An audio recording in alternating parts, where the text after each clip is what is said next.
LAC पर भारत और चीन के बीच तनाव बढ़ता ही जा रहा है। सीमा पर युद्ध जैसे हालात बन रहे हैं। उधर दोनों देशों के बीच ट्रेड टेंशन भी शुरू हो गया है। चीन में भारतीय राजदूत विक्रम मिस्री ने साफ कहा है कि जब चीन एलएसी पर अपने स्ट्रक्चर बनाना बंद करेगा तब तक शांति संभव नहीं है।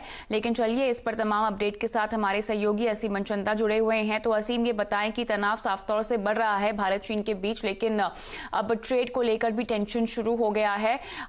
बताएं क्या अपडेट है।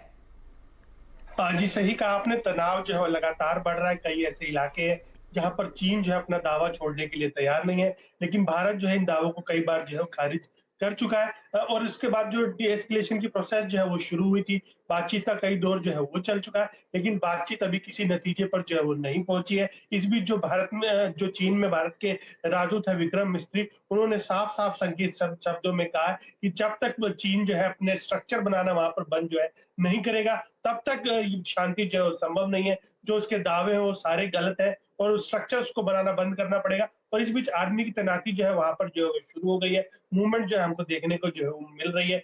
जो सूत्रों के हवाले से जानकारी मिल रही है, करीबन 45,000 सैनिक जो है उस लोकेशन पर जो है भेजे जा रहे हैं। तो हथियारों के साथ उनकी तैनाती जो है सीमा पर जो है वो की जा रही है। और जो व्यापार को लेकर के भी दोनों देशों के बीच में जो है ठन गई है। खासतौर पे कि जो भारत है उसने चीन से आने वाले सारे कंसाइनमेंट की जांच जो है वो शुरू कर दी है। 100% सभी कंसाइनमेंट का फिजिकल इंस्पेक्शन जो है हो रहा है। रेसिप्रोकेटली जो चीन है वो भी उसने भी भारत से आने वाले जितना भी एक्सपोर्ट है उसको लेकर के रोक जो है वो लगा दी है।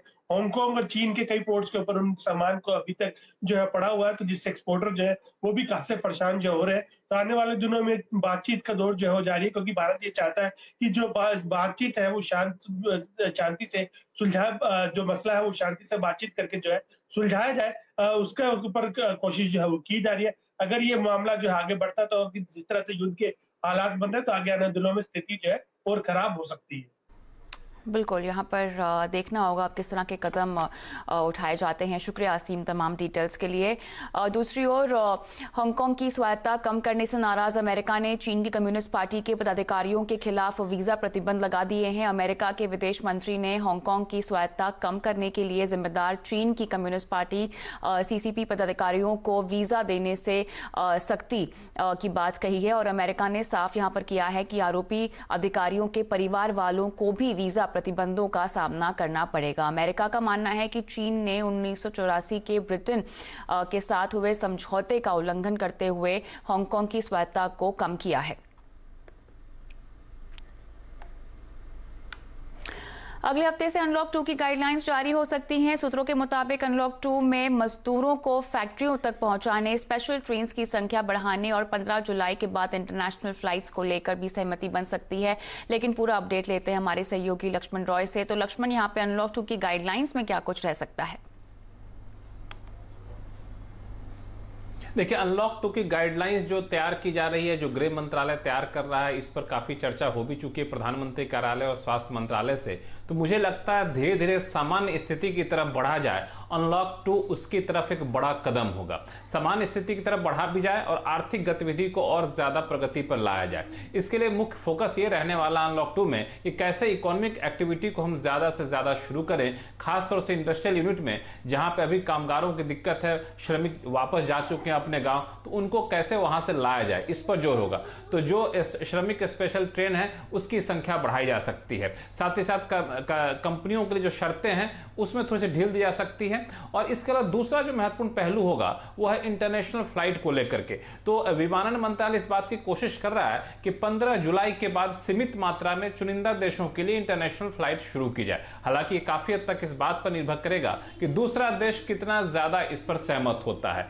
तीसरी जो यहाँ पे बातें उठती हैं कि कैसे मेट्रो जैसे जो सार्वजनिक पब्लिक ट्रांसपोर्ट है उसका क्या होगा। तो मुझे लगता है उस पर थोड़ा सा सरकार संकुचित तरीके से बढ़ेगी। कुछ शर्तों के साथ बहुत मामूली ढील दी जा सकती है। मंदिर, मस्जिद या फिर धार्मिक समारोह या फिर शिक्षण संस्थान, स्कूल, कॉलेज, मुझे लगता है अनलॉक 2 में इसको खोलने पर सहमति नहीं बनेगी, उस पर पाबंदी जारी रह सकती है।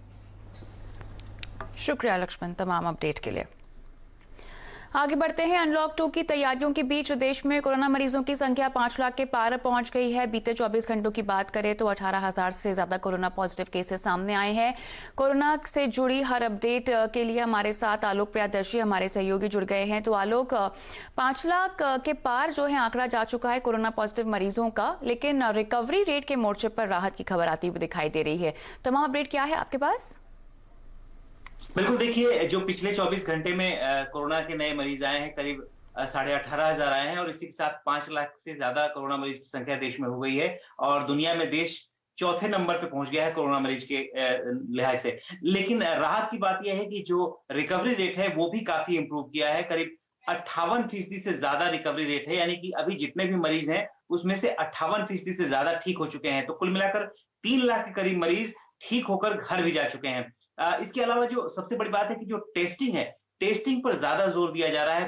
अगर बात करें कल की, तो कल ही करीब 2.25 लाख के करीब टेस्ट किए गए हैं और अब तक करीब 80 लाख टेस्टिंग हो चुकी है।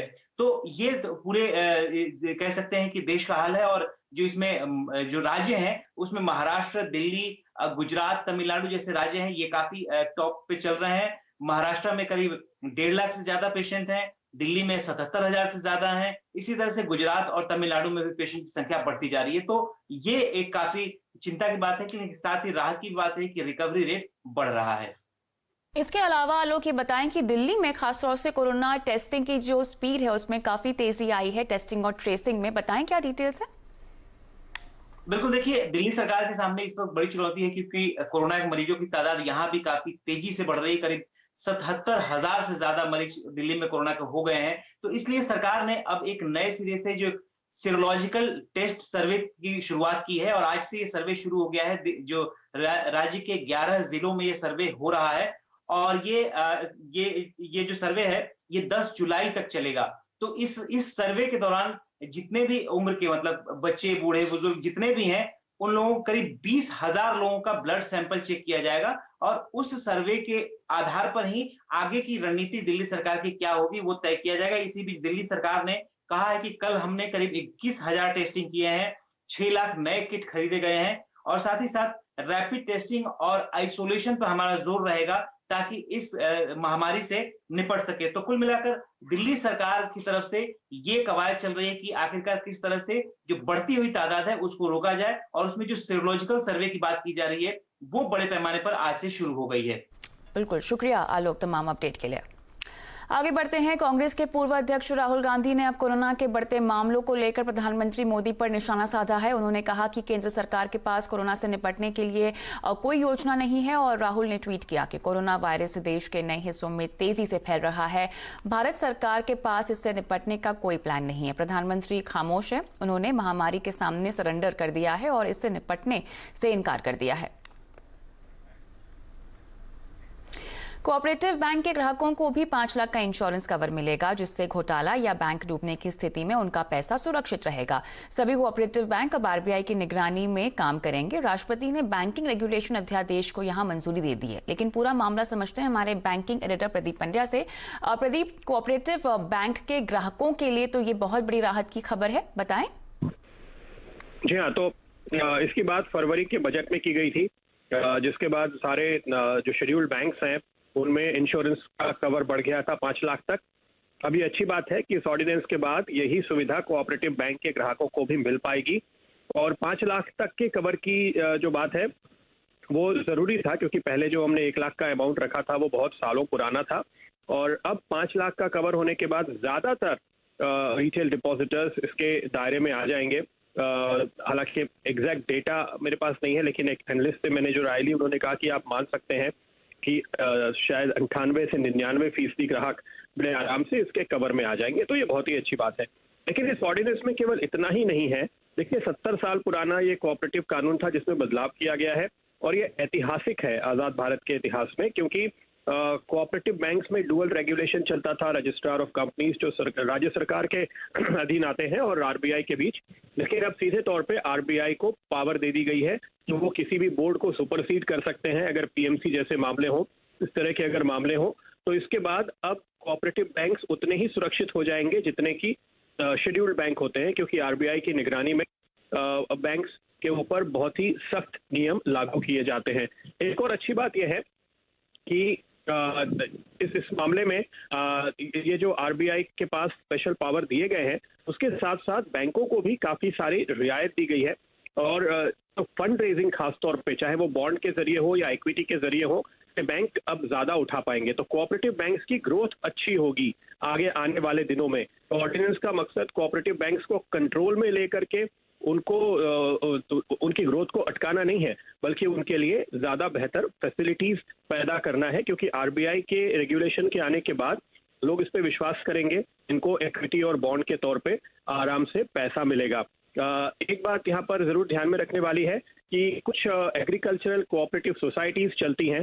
जो दर्शक हमारी बात सुन रहे हैं उनको ये ध्यान में रखना चाहिए कि इन कोऑपरेटिव सोसाइटीज पर ये नियम लागू नहीं होगा। नियम सिर्फ उन एंटिटीज पे है जो अपने नाम में बैंक लिखते हैं, जो चेक के जरिए डिपॉजिट का कारोबार करते हैं।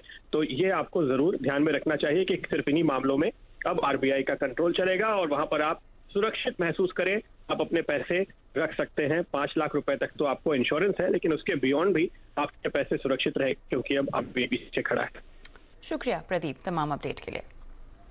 देश में घरेलू हवाई यातायात को शुरू हुए 1 महीना हो गया है, लेकिन अभी भी बुकिंग पहले के मुकाबले 1/3 भी नहीं है। ऑनलाइन ट्रैवल पोर्टल्स की माने तो इस वक्त ज्यादातर यात्री सिर्फ एक तरफ की यात्रा कर रहे हैं, और वो भी इमरजेंसी के लिए। लेकिन चलिए पूरी खबर समझते हैं हमारे सहयोगी रोहन सिंह से। तो रोहन, ये बताएं कि एयरलाइंस में कितनी बुकिंग हो रही है और टॉप 10 डेस्टिनेशंस में आखिर कौन से शहर है?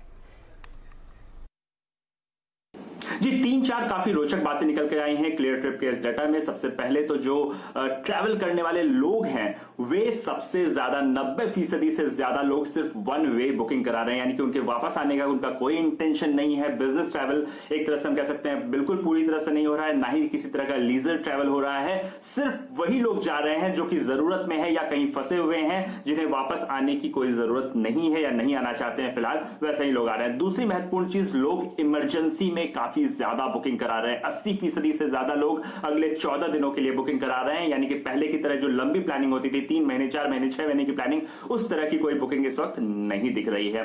तीसरी चीज, जो डेस्टिनेशंस हैं उसमें काफी बदलाव है। अगर टॉप सेक्टर्स की बात करें तो लॉकडाउन से पहले जो टॉप सेक्टर्स हुआ करते थे, दिल्ली मुंबई सबसे ज्यादा बिजी सेक्टर हुआ करता था, उसके बाद दिल्ली बेंगलोर का नंबर आता था। अगर अभी की बात करें, पिछले 1 महीने की बात करें, तो सबसे ज्यादा जो लोग ट्रैवल करना चाहते हैं दिल्ली पटना सेक्टर में सबसे ज्यादा लोग ट्रैवल करना चाहते हैं। मुंबई वाराणसी भी अच्छी खासी वहां पे भी डिमांड है, हालांकि उसके बाद दिल्ली मुंबई और दिल्ली बेंगलोर का नंबर जरूर आता है। लेकिन इसके अलावा टॉप 10 की बात करें तो पुणे नई दिल्ली, बेंगलुरु पटना जैसे सेक्टर्स भी टॉप 10 में अपनी जगह बना रहे हैं। अब टॉप डेस्टिनेशंस की बात करें, यानी कि वे डेस्टिनेशन जहां सबसे ज्यादा लोग ट्रैवल कर रहे हैं, तो पहले नई दिल्ली नंबर 1 पे था, अभी भी नंबर 1 पे नई दिल्ली ही है। दूसरे नंबर पर कोलकाता था, अब मुंबई था, माफ कीजिएगा, इस बार कोलकाता है। लॉकडाउन के बाद की बात करें तो बेंगलुरु तीसरे नंबर पर बना हुआ है, पटना ने जगह ले लिया हैदराबाद की 4थे नंबर पर, और चेन्नई 5वें नंबर पर हुआ करता था उस वक्त। अब जो है वहां हैदराबाद इस नंबर पे आ चुका है। तो छोटे शहर,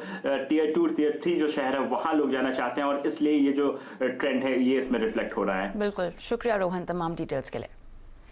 और टिड्डी दलों के आतंक से एयर ट्रैफिक कंट्रोल भी हुआ परेशान। क्या है पूरी खबर, आपको बताएंगे ब्रेक के बाद।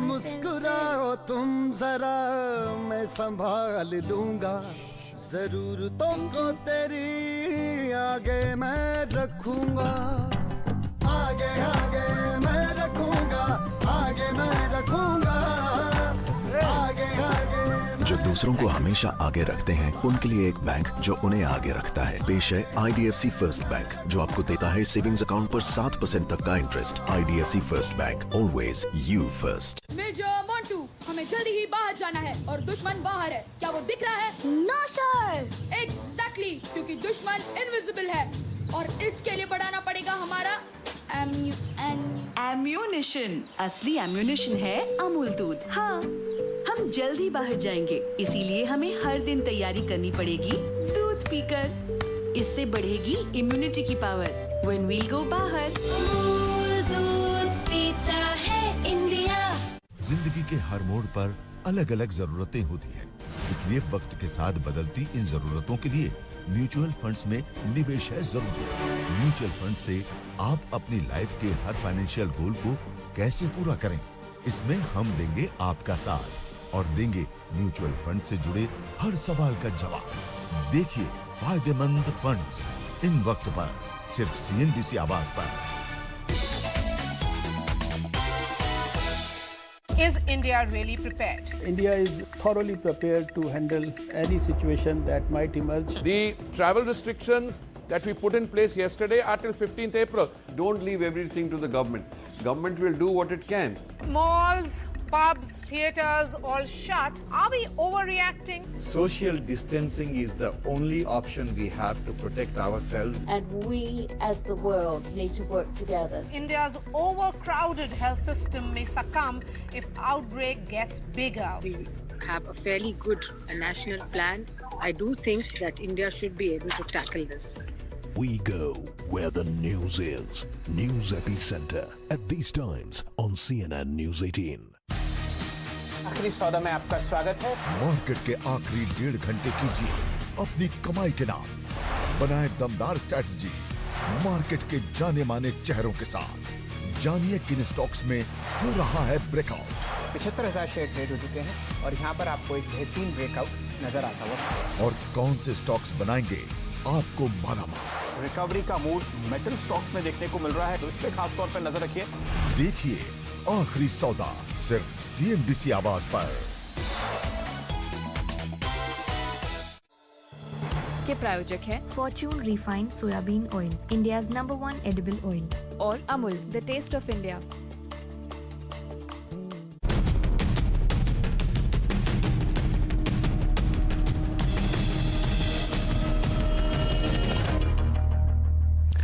अब रिकवरी के एक्शन प्लान पर CNBC आवाज का रियलिटी चेक।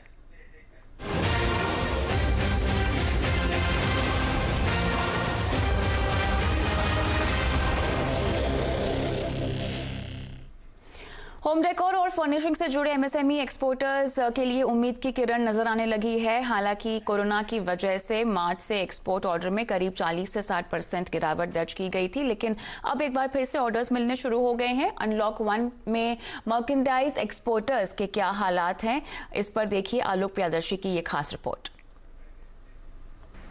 प्रधानमंत्री मोदी के इस आह्वान पर कि जान भी जरूरी है और जहान भी, MSME यूनिट्स ने धीरे धीरे अपना काम शुरू कर दिया है, लेकिन उन्हें काफ़ी मुश्किलें आ रही हैं। इस वक्त नोएडा के एक हम एक्सपोर्ट यूनिट में हैं, जहां पर हैंडीक्राफ्ट और होम फर्निशिंग के आइटम्स का एक्सपोर्ट होता है। इनके ऑनर है mister CP Sharma ji. CP Sharma ji, ये जानना चाहेंगे कि लॉकडाउन में सब चीज़ें बंद रहीं, अब जब दोबारा शुरुआत हुई है तो क्या दिक्कतें आप लोगों के सामने आ रही हैं? हमारा सारा काम विदेशों से रिलेटेड है और हमारा एक्सपो मार्ट में शोरूम है, और इसके अलावा हम लोग क्योंकि बाहर से ही ऑर्डर आते हैं, बाहर से ऑर्डर अभी फ़िलहाल नहीं आ रहे हैं क्योंकि अभी बाहर भी सब इफेक्टेड हैं लोग, और धीरे धीरे हमारी कॉरेस्पॉन्डेंस हो रही है क्योंकि ऑर्डर्स हमारे काफ़ी बंद हो गए थे, बीच में होल्ड हो गए थे, वो धीरे धीरे रिवाइव हो रहे हैं। जहाँ तक फंडिंग की बात है, सरकार की तरफ से क्रेडिट लाइन भी दी गई थी, इमरजेंसी क्रेडिट लाइन, उसका क्या बेनिफिट आप लोगों को मिल रहा है? क्या बैंकों को आपने अप्रोच किया? क्या बैंक आपको पैसा दे पा रहे हैं जितना उनको, जितनी आपकी रिक्वायरमेंट? देखिए, हमारी पैकिंग क्रेडिट और बिल डिस्काउंटिंग की फैसिलिटी हमें लेते हैं एक्सपोर्ट बैंक से,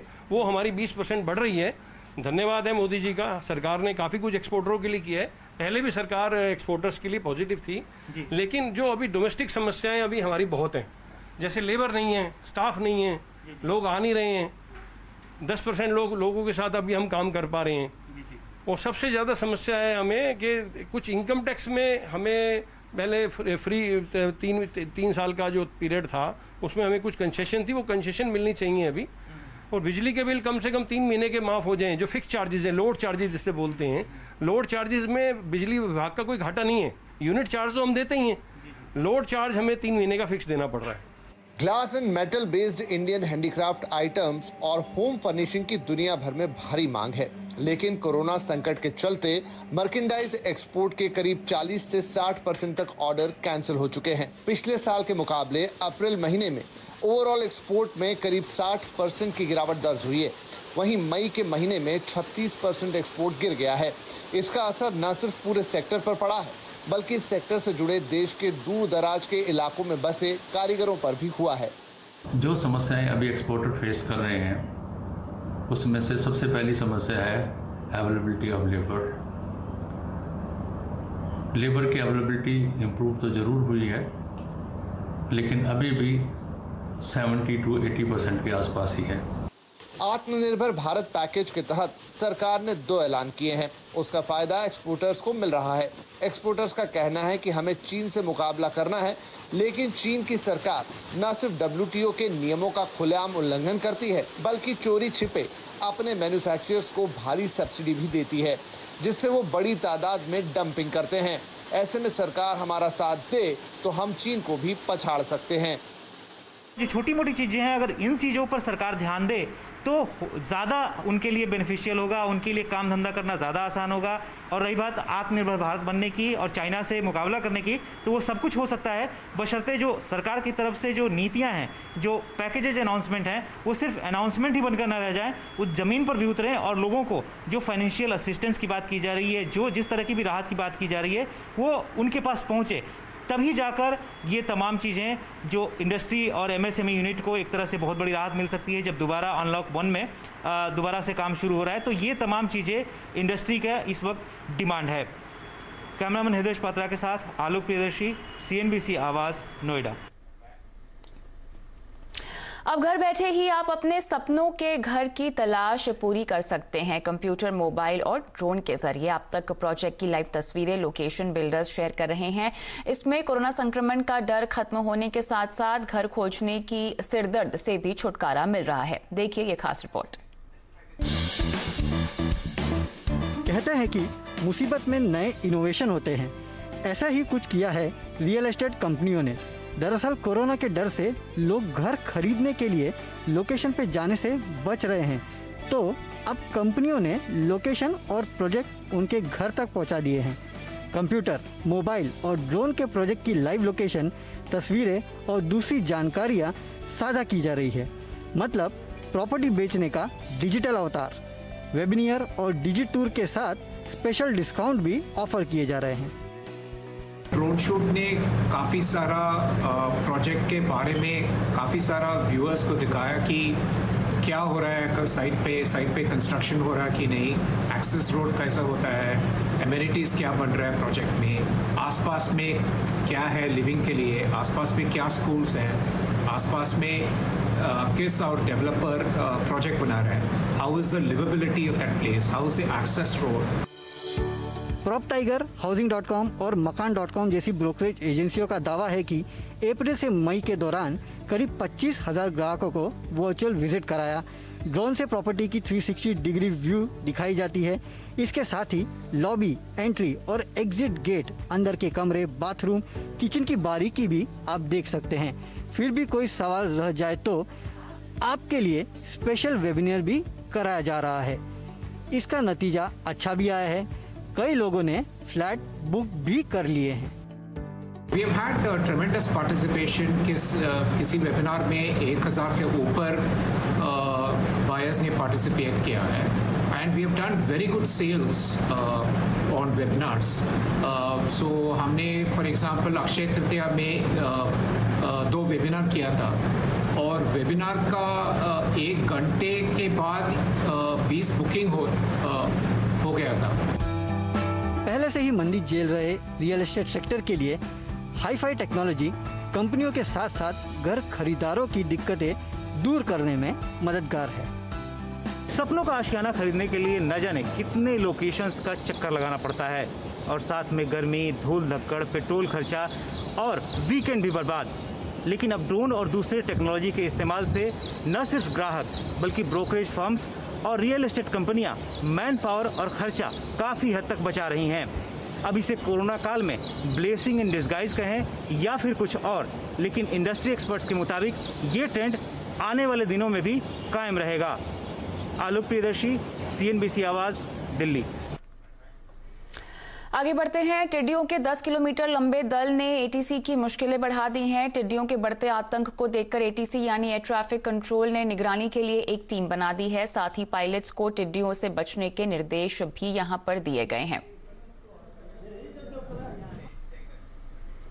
गुरुग्राम के तमाम इलाके अब टिड्डी दल के हमले से परेशान हैं। ये टिड्डी दल गुरुग्राम के रिहायशी इलाकों में भी पहुंच चुके हैं। किसान पटाखे जलाकर और शहरी इलाकों में लोग तेज आवाजों के जरिए इन टिड्डियों को भगाने की कोशिश कर रहे हैं। दरअसल टिड्डी दलों के हमले को लेकर जिला प्रशासन ने कोई पूर्व चेतावनी नहीं जारी की, जिसकी वजह से लोगों को इनके आने की खबर भी नहीं थी।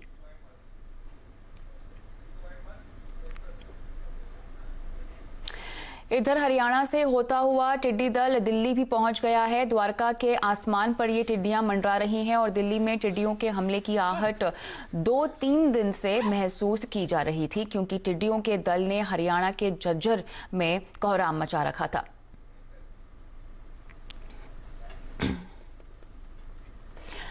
आगे बढ़ते हैं। यूपी बोर्ड के 10वीं और 12वीं के परिणाम घोषित हो गए हैं। 10वीं 83% और 12वीं में 74% छात्र पास हुए हैं। बागपत की रिया जैन 10वीं और अनुराग मलिक 12वीं के टॉपर बने हैं और इस साल यूपी बोर्ड की परीक्षा में 56,10,000 के करीब छात्र शामिल हुए थे, जिसमें से 30,24,000 हाई स्कूल और इंटरमीडिएट परीक्षा में 25,86,000 छात्र बैठे थे। इस साल 15 दिन के रिकॉर्ड समय में बोर्ड की परीक्षा कराई गई थी। हमारा रिजल्ट इस बार का, मैं फिर से बधाई दूंगा अपने बच्चों को कि हमारा रिजल्ट पिछले वर्ष की अपेक्षा अच्छा रहा है, हाई स्कूल का भी और इंटरमीडिएट का भी। और हमारे इस परीक्षा फल को आने में हमने एक बड़ा मैराथन प्रयत्न किया है और उस मैराथन प्रयत्न में सबसे पहले हमने 10 माह पहले ही घोषित कर दिया था कि 18 फरवरी को परीक्षा प्रारंभ करेंगे और 6 मार्च को समाप्त कर देंगे। इंटरमीडिएट की परीक्षा 15 दिन में, हाई स्कूल की परीक्षा 12 दिन में, ये हमने संपादित किया। ये ऐसा लक्ष्य था जो माध्यमिक शिक्षा परिषद के इतिहास में पहला अवसर था। इस संकट के वक्त तेज और सटीक जानकारी बहुत जरूरी है। मनी कंट्रोल प्रो आपको वो भरोसेमंद आपका साथी है जो आपको आगे रखता है। मार्केट डेटा के साथ साथ आपको यहाँ निवेश के जबरदस्त आइडियाज भी मिलते हैं, वो भी रोजाना महज ₹1 में। कूपन कोड PRO365 तुरंत सब्सक्राइब करें। नियम बशर्ते लागू।